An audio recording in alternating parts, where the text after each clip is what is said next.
Meus irmãos, tempo da gente meditar na palavra. Pega a sua Bíblia, abra em 1 Samuel 22, nós vamos ler o versículo de 1 a 5, acompanha a leitura. Davi retirou-se dali e se refugiou na caverna de Adulão. Quando ouviram isso, seus irmãos e toda a casa de seu pai desceram ali para ter com ele.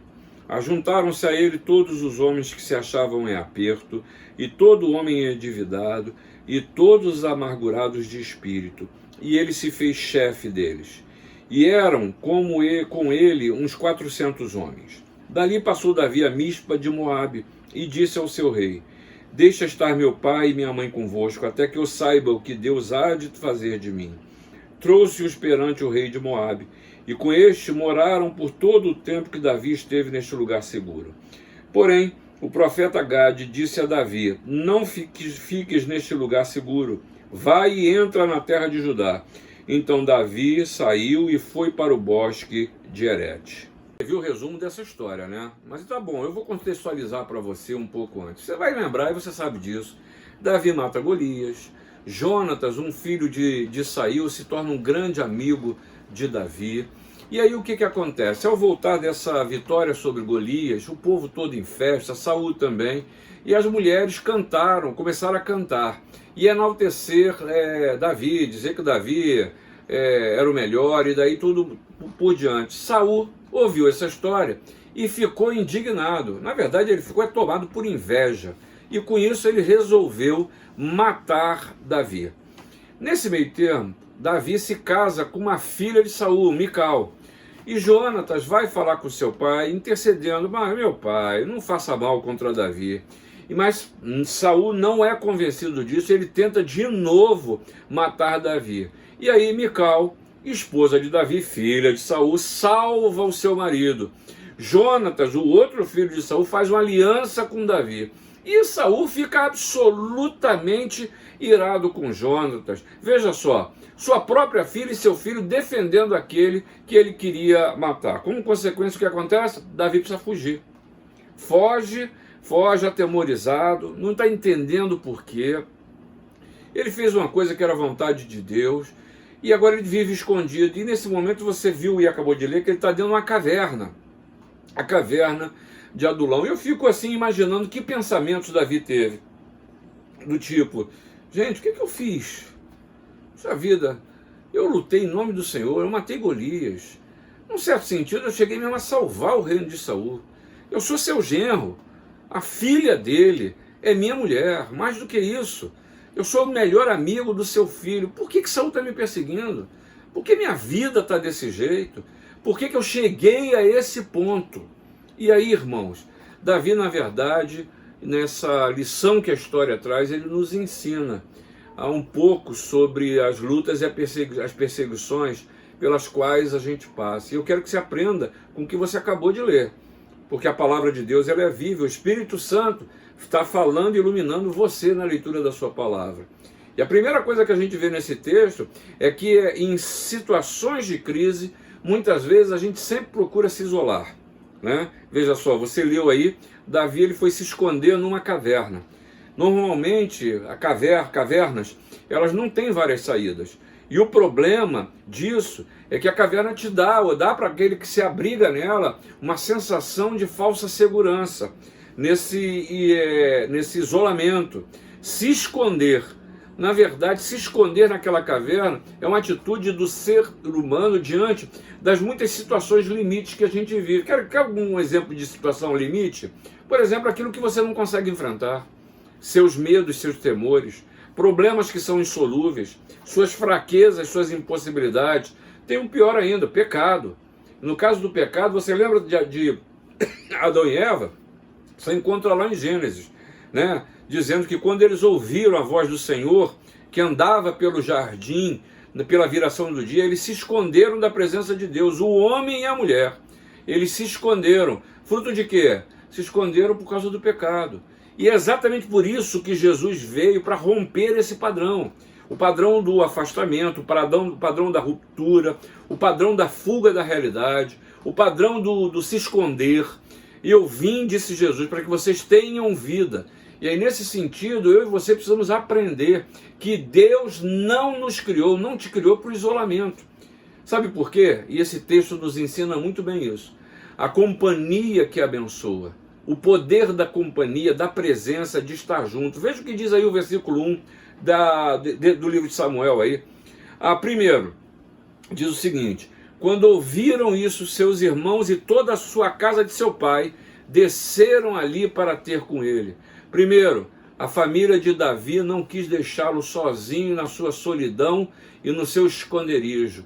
A família quis estar perto. A família percebeu que Davi precisava de companhia, porque estava se sentindo humilhado, estava se sentindo rebaixado, estava se sentindo usado, estava se sentindo rejeitado. E aí, meu irmão, minha irmã, é importante que você pense na sua família. Como é que é isso? Que tipo de atitude você tem? Sabe de uma coisa que eu percebo? E é tão difícil lidar com isso, que às vezes na família nós temos pessoas que são muito agressivas. E a agressividade é fruto do fato de que a pessoa não está conseguindo lidar com a realidade que enfrenta e reage de maneira agressiva. É preciso que a gente desça como desceu a casa do pai de Davi, para estar com eles. Nós precisamos tirar da solidão, tirar da falsa segurança da caverna aqueles que se isolam. Mas também tem uma coisa muito curiosa nesse texto, que eu acho até engraçado. Eu não sei se eu faria isso não, mas olha a segunda coisa que o texto nos diz no versículo 2, né? Que todo tipo de gente se juntou a Davi. E eu vou ler o versículo, olha que curioso. Ajuntaram-se a ele todos os homens que se achavam em aperto, e todo homem endividado, e todos os amargurados de espírito, e ele se fez chefe deles, e eram com eles uns 400 homens. Meu Deus, gente, que tipo de gente é essa? Olha, para te ser sincero, se eu for olhar de uma maneira assim, racional, eu não queria estar junto de gente endividada, gente amargurada, gente em aperto, mas era esse tipo de gente que se somou a Davi. E aí, com isso, eu queria te fazer alguns destaques. Provavelmente, Davi achava que ninguém tinha mais problema do que ele. Os maiores problemas do mundo eram dele. E ele descobre, na comunhão com essas pessoas, que havia gente que tinha perdido tudo que tinha gente que vivia as amarguras da vida, que tinha gente que não sabia como lidar com os custos do seu viver. E Davi reconheceu a dificuldade deles, e curioso que o texto muda de tônica. Davi passa a fazer o quê? A liderá-los. Davi aprendeu que a vida, ela precisa continuar. Ela não pode parar nem se restringir às lutas que nós vivemos. A segunda coisa que se aprende nesse texto é que a espera em Deus, ela é profícua. O versículo 3 nos ensina que Davi resolveu pediu para o rei do Moabe para abrigar seu pai e sua mãe, e ele diz uma frase muito interessante, leia aí essa frase: até que eu saiba o que Deus há de fazer de mim. Eu não sei, talvez eu pensasse outra coisa. Eu tenho 400 homens, que esses homens não tinham nada a perder, endividado, amargurado, sem amanhã. Mais do que isso, ele foi ao encontro do rei de Moabe e foi bem recebido.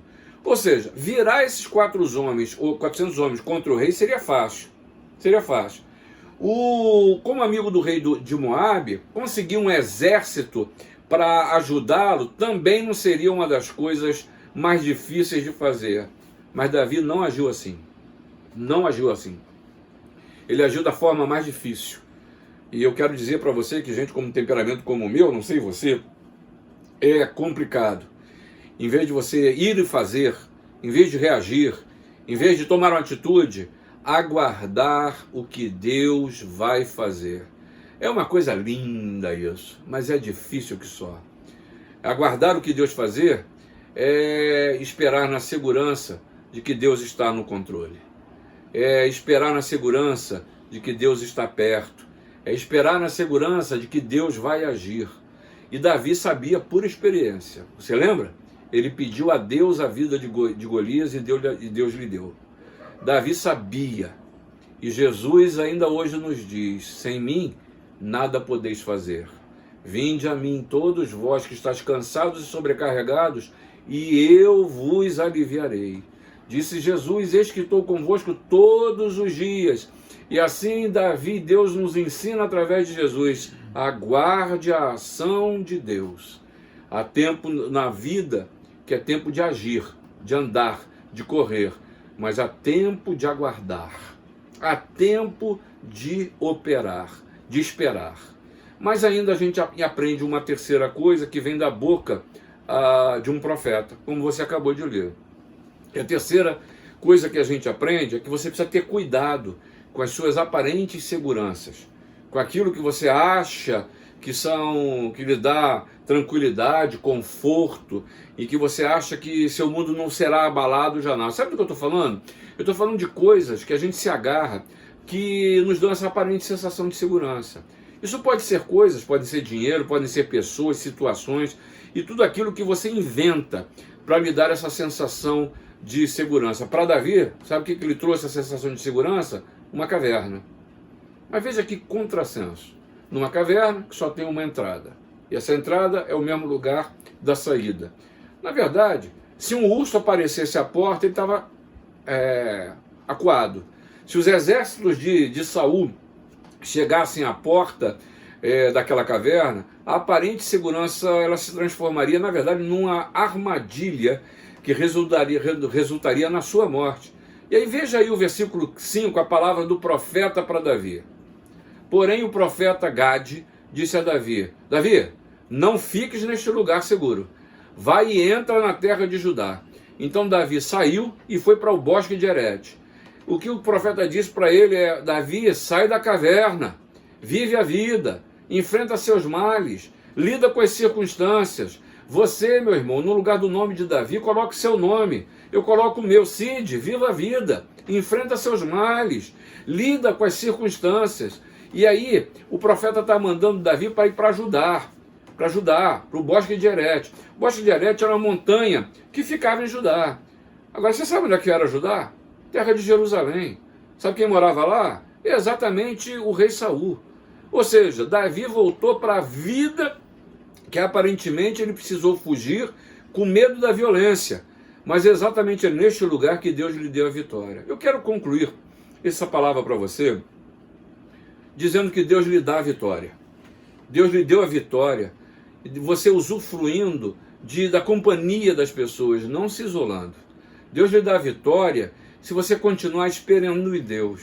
Deus lhe dá a vitória se você buscar se livrar dessas aparentes seguranças que você se apega e passe a enfrentar a vida de frente, porque Deus é contigo. É exatamente assim que Jesus nos trata e quer nos tratar, vivendo em comunidade, não em isolamento, esperando nele, e mais do que isso, largando as nossas amarras que nos trazem essa aparente segurança e nos entregando em seus braços. Lembra do que Jesus disse? E com isso eu termino. Sem mim, nada podeis fazer.